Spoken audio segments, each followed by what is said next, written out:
Ну, во-первых, мы живем в демократическом государстве, где верховодить должны люди, уполномоченные народом.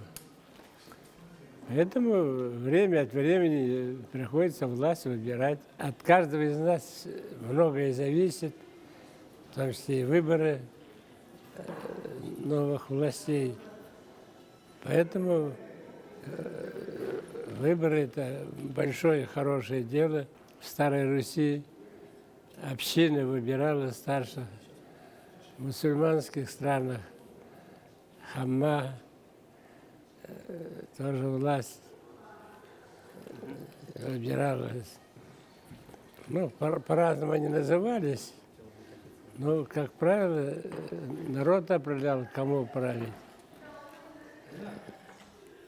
И поэтому я думаю, что этим традициям в России не будем изменять.